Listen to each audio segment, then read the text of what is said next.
G'day there guys, Marky here, and welcome back to another episode of r/relationship advice. I do hope you enjoyed today's episode. Now sit back, relax, chuck a prawn to the barbie, and let's get right into it. Am I the asshole for not wanting to be around my partner's brother anymore? We are all male. My partner and I are gay. His younger brother is straight. They are very close, and his brother spends a lot of time over at our house, or we at his. We've been together for 8 years, but I've known them for longer. I always got along with his brother, but for some time he's been acting weird. At first I didn't really notice anything. A little over a year ago he started touching me more. Nothing inappropriate, but almost every time he's close to me. If I'm walking by, he'd pull me to the side, or he'd start playing with my hair. Lately he also started pulling me into his lap or coming up behind me and putting his arms around me. He also sometimes makes comments about how I look. I know that none of this is really a big deal or anything that could be called inappropriate, but sometimes it makes me uncomfortable. I brought it up to my partner, but he said he didn't notice anything, and that I could just be overreacting. I thought he could be right, because I'm close to finishing uni, so I'm more stressed than usual.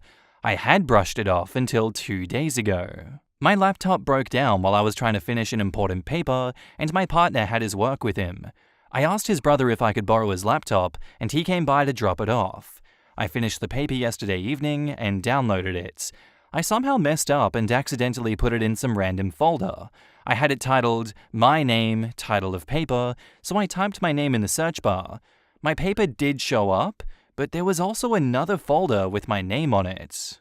I know this will probably make me the asshole to a lot of people, but I was curious, so I opened it.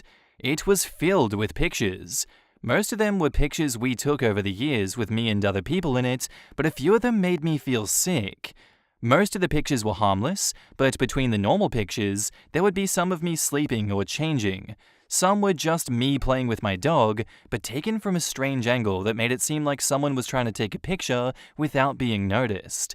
I had to stop looking because my hands started shaking and I felt like I couldn't breathe. My partner came home shortly after, and I showed him what I found. I told him I don't want his brother around me anymore. I won't keep them from seeing each other, but I didn't want to be there for it. He looked at me like I'm insane. He tried to calm me down, but wouldn't listen to what I said. He just kept repeating that I should stop being so childish, and that none of what I was saying was a reason for me not to want him around. He said I shouldn't have found those pictures anyway, and that I should know better than to snoop through other people's things. I didn't really know what else to say because he kept talking over me and trying to twist my words. I slept in the guest bedroom, and I haven't seen him before he went to work. He'll be home soon, and I know he'll expect an apology for how I acted, but I still feel sick thinking about it. Did I really overreact? OP has offered the following explanation for why they think they might be the asshole. I snooped through my partner's brother's laptop and found pictures of me. I told my partner that I don't want to be around his brother anymore, but he thinks I'm overreacting. In the comments, WorldlyBug2487 says, Ugh, not the asshole. What a creepy story. Lil bro is a perv and big bro an enabler. Up to you to figure if you still feel comfortable in that relationship. Snooping is excusable in this case. It was a folder with your own name. This is my doubt about the story as he gave you his laptop. Did he forget about the folder, or was he hoping for you to find it? I don't know what he was thinking, and I don't want to know. It wasn't a main folder though. It was a folder in another folder, and the main folder was something completely unrelated. I hope it makes sense. I don't know the right terms for it in English. If your boyfriend can't see reason, you may need to move on. His brother is definitely more than casually interested in you. It may be obsessive, it may be dangerous. Do not ignore this. Do not allow your boyfriend to downplay this. Gavin DeBecker in Gift of Fear makes the point that you ignore that pit in your stomach, that feeling of creepiness, at your peril. That feeling is telling you something super important. It's your subconscious warning you of danger. I talked to my partner yesterday, and it turns out the situation is different than what I thought. I see now that I was making a big deal out of nothing. My partner explained that he knew of the pictures and had taken some of them himself. He tried to explain it to me yesterday, but I was too hysteric to understand what he was saying. I'm sorry for wasting your time. OP, this feels like an excuse. Even without the photos, brother-in-law was being weird and inappropriate. If he had done any of that to a female, would you see it as inappropriate? I hope so. And I also hope that you take notice of how easily your feelings were dismissed when you previously brought up the touching. The fact that you felt uncomfortable warranted a serious conversation with brother-in-law where he should have been told to stop. Do you have any close friends or family outside of your boyfriend and brother-in-law? If you need to talk, you're welcome to message me. OP says, I was just being stupid. If my partner agrees that his brother can have the pictures, it's not my place to deny him. I should have listened to him from the beginning. I'm sorry. No. If you say no and that you're uncomfortable, then it absolutely is your place to deny it. Do not apologize. Your body, your choice. They are ignoring your lack of consent, and that is not okay. I overreacted. There was nothing inappropriate, and I just made a big deal out of it in my head. If my partner agrees with it, I can't deny him. Honey, your partner doesn't get to decide things like this without consulting you first and respecting your opinion. And now, onto the update. Hey, it's OP. I had to delete my account, but I wanted to update you on the situation. When I made this post, I fully expected to be told that I was in the wrong and to stop turning it into such a big issue. Your positive response was a bit overwhelming, and I'm sorry if I offended anyone with my responses. My partner ended up seeing the post, and he wasn't happy about it. He made me delete the account and punished me for making him look bad in front of strangers. It took me until this morning for your words to truly sink in, so I just accepted it. I'm currently in the hospital after I had to beg him to go. I had surgery immediately and will be released tomorrow. I won't go back to him. He basically confirmed everything you said, but I was too stupid to realize it. After punishing me, he literally said, "This time you're lucky, next time I'll kill you." I have a friend at uni that my partner doesn't know about. He'll pick me up and help me get my important things from my partner's house while he's at work. I'll also be staying with him for a while. I'm still scared that he'll somehow find out, but even if that happens, I'll have somebody with me. I really hope this update gets posted because I want to thank everyone who took the time to comment on my first post and even provided me with resources. I'm sorry it took so long for me to realize that you were right. In the comments, Thieving Willow says, "The repeated, mechanical, the situation is not what I thought, and I see that I overreacted, gave me chills. That's, my partner is standing behind me with a hand on my throat, forcing me to type this territory. This is what makes me think it's real. OP keeps repeating how wrong he was and how his groomer Nonce's boyfriend and his brother are in the right and everything is fine and how he's so silly for even thinking anything bad was going on. That right there is a victim of severe abuse. He's been conditioned to think that he doesn't matter and only his partner's words are right. I'm just so horrified. I think it's real as well, and I really hope he didn't post this until after he got his stuff, or his ex may have seen it and laid in wait for him. This poor man has been mistreated, gaslit, groomed, and gaslit again, and if he hadn't commented on Reddit, he could have continued to believe that living in such conditions was normal. He was 17, and the abuser was 32, and his brother was 29. What the hell does a 32-year-old man want from a literal teenager? He's been living with them and enduring this conditioning for 9 effing years. I was literally panicking when I saw the repeated memorized sentences, and in the end, my worst fears were confirmed. At least he's alive, and hopefully escaped. Every now and then, Reddit is such a lifeline for people in appalling situations with no one to turn to in real life. It really is the internet at its best. I hope OP is successful at making a new, happier, safer, more empowered life for himself with good people. Our next post is by user SeanMC96, titled, "My 27 male, ex-girlfriend 26 female, wants to try again." My ex-girlfriend and I first got together 6 years ago, and from day one, we got on like 2 peas in a pod. Then after 2.5 years together, she fell pregnant. We had spoken about kids before, and we both wanted a family, but not after just 2 years together. We spoke about it a lot, asked a few of our friends that already had kids, and eventually decided to go for it.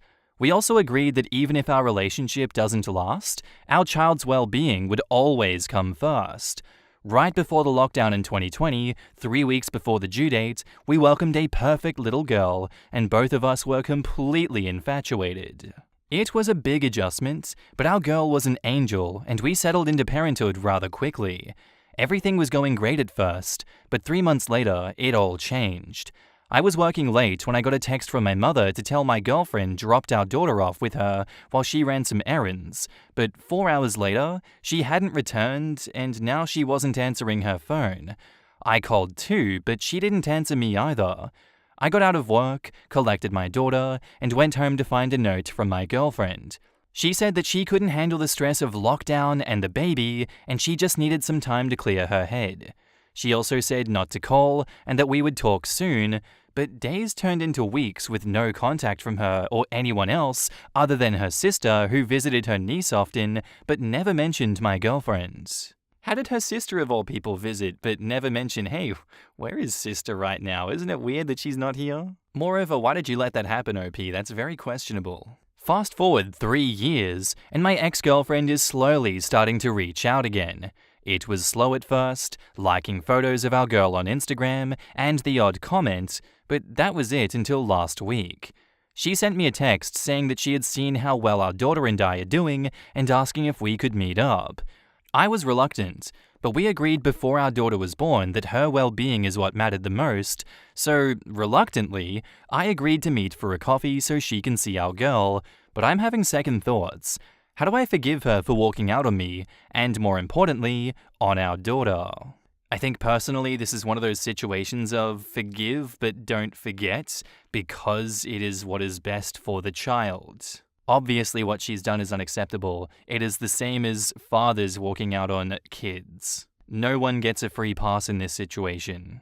I would give it a while for your daughter to be reintroduced to this woman because what she's done is pretty unforgivable in my perception of things. Definitely need to do something about custody and child support, that's for sure, because I'm sure a judge would be really interested in this case with 3 years of unpaid child support to get back to ya. In the comments, Urban Accountant says, "Dude, go to the courts and get child support money. Get full custody. What the hell have you been waiting for?" So instead of talking this through like a mature person, she decided to ghost you and your baby for 3 years. She was absent for 3 years in your daughter's life, which is some of the most critical from a neurological and emotional developmental point of view. She just basically abandoned her child, and now wants to sit down and talk like nothing ever happened? She's a trash human being who has zero responsibility for her actions and is completely selfish, only thinking about herself. If you do decide to meet up with her, make sure to ask her why she thinks her behavior was acceptable and how she intends to make it right.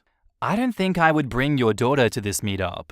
You and her need to talk about what happened and what's changed so you can come up with a plan for slowly reintroducing her into your daughter's life while you see whether this is going to stick.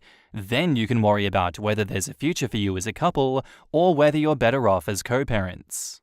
It's natural for you to have second thoughts, and I agree with another commenter that your daughter shouldn't be at your first meeting with her. It's going to be an emotional situation. You're upset, she feels guilty, and your daughter will be confused. Tell her that you need to meet one-on-one first so that she isn't surprised to find you alone.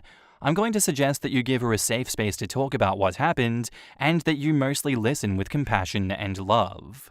Understand that she has 3 years of building regret, and you can't afford to have the situation go sideways. So no matter what, be patient and be kind. She has to know that there is a path forward. Also, it would be an excellent idea to speak to an attorney who specializes in family law, and at a minimum, you are all going to want to talk to a therapist. Man, first of all, you sound like a caring and good father to your daughter. Single dads deserve compliments too. How about that, guys? Can we get a round of applause for OP? Good job, man. Other than that, man, your story's hard to read. What about your ex-girlfriend's parents or other relatives from her? Besides her sister, does really nobody care for her?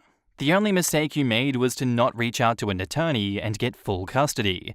Personally, I would meet her alone at first and let her explain where she has been for the last few years. Hope it goes well for you, and please update. OP says, her parents have sent birthday and Christmas cards and presents, but they haven't really visited since my girl was about 6 or 7 months. I assume it's to do with their daughter jumping ship. The sister usually brings any gifts over and keeps them up to date on how my girl is doing. I've made it clear that they are welcome to visit anytime because she is their granddaughter and I wouldn't block them from getting to know her.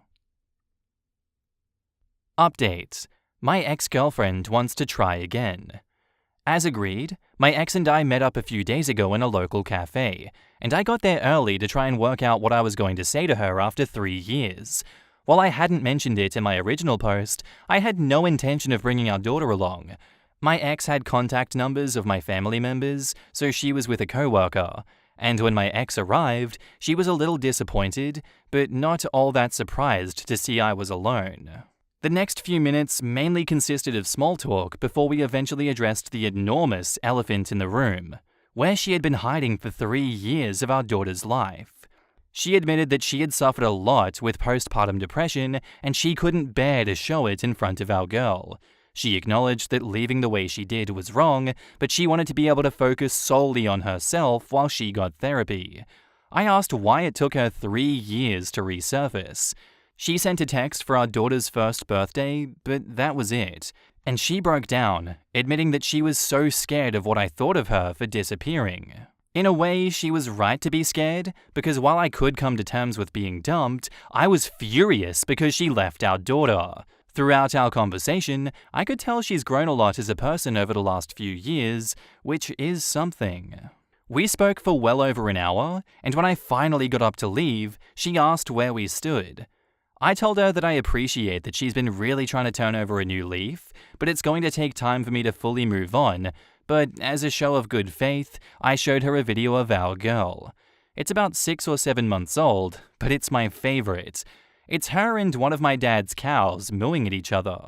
Just before I left, I got her phone number so we can maintain a bit of proper contact rather than through social media, and I agreed to send her a couple of photos of our girl. I appreciate all the advice I got last time, and I'm wondering where my ex and I go from here. My hope is that we can coexist and maintain a healthy friendship for our daughter's sake, but after what happened before, it's hard to fully trust my ex. What do you guys think? Side note, 2 things I didn't mention to my ex. 1, I have zero intentions of rekindling our relationship. I'm open to co-parenting if she can prove she's not going to pull another disappearing act, but that's it. I really loved her once, but I'm a different person now and that ship has well and truly sailed. 2, at one point, I considered putting our girl up for adoption. She was about 9 months at the time. I was mentally and emotionally drained. Work was stressing me out, and coming home to my daughter just didn't give me any joy as much as I love her. I was going through the process, but one night, I looked at her in her cot. She looked back at me, and the look on her little face. A cute little smile, and her blue eyes shining like I was her whole world.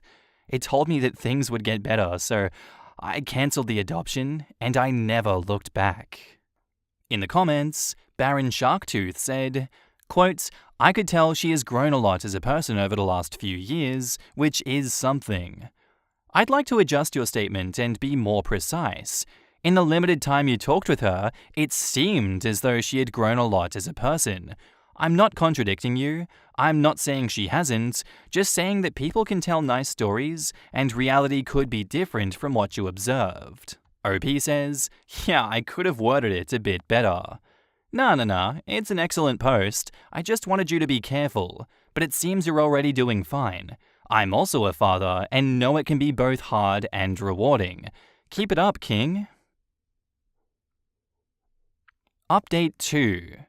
It's been a few weeks, so I thought I'd give another update regarding progress with my ex. First off, thanks to everyone for the advice and support. It's been such a huge help. So, down to business. Per my ex's request, I accompanied her to a session with her therapist, and she reassured me that she and my ex have made good progress, but she still has some issues to work through. Specifically, her relationship with her parents.